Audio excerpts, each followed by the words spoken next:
This comes following an investigation by two media outlets who found more than 70% of the people who deputies shot at in the past 8 years were all black. That number exceeds the black population in Jefferson Parish. It just makes up 25% of its residents. Here to discuss that and more, former U.S. Marshal Matthew Fogg. Mr. Fogg, always a pleasure having you, sir.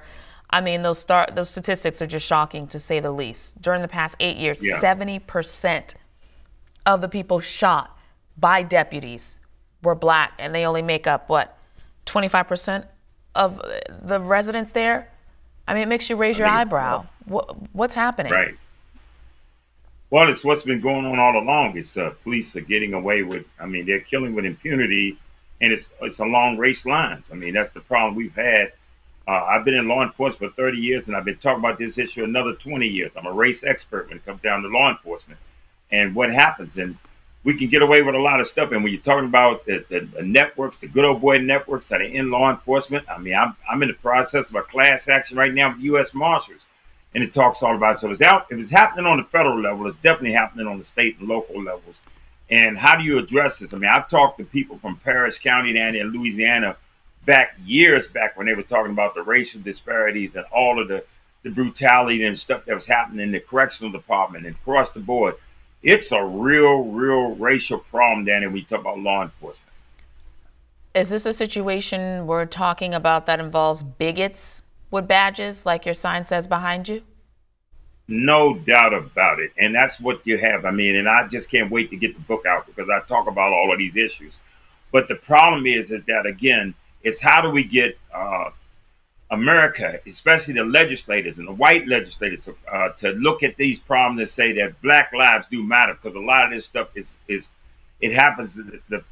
The victims are people of color. I mean, that's just the bottom line. And cops planting drugs on people, cops beating people, forcing people to give testimony that's not true. If you go back over there, they start, let me tell you, the Justice Department going to Perish County and a lot of these counties and start uncovering these issues and start looking into investigating these officers these charges and so forth. You're going to find a lot of people's lives were destroyed on racial lines simply because somebody wanted to get their numbers up or prove who they were.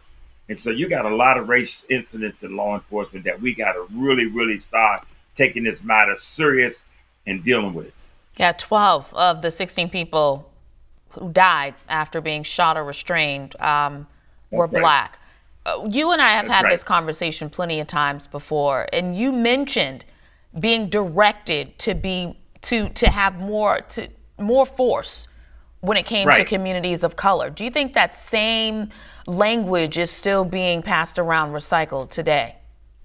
Absolutely. I mean, this stuff in Jefferson County, they're going back 5-6 years. So, I mean, you know, when you go back and you bring it up till today and you talk about the issues of the George Floyd situation that really brought everything to light, I mean, the bottom line is that, you know, officers, cops on the inside, we know what time it is. We know the bad cops. A lot of officers know what's going on. They're just afraid to speak out. From your places, especially like Jefferson County, places like that, where you got a network so tight that if you speak out and you say anything, your job, your life, your career, everything is on the line.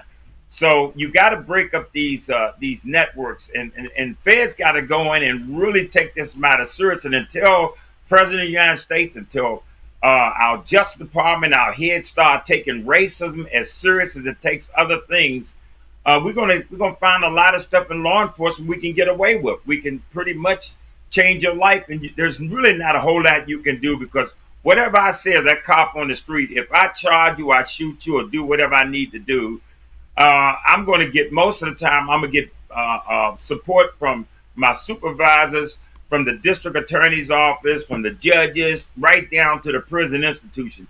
So you really have nowhere to turn almost, unless, you know, there's a major investigation, a pattern and practice investigation comes in from the feds, and they started uncovering these rocks, and you're going to see a lot of people's lives that were, you know, just what we're seeing here with Jefferson Perish. I think it's just in a lot of places.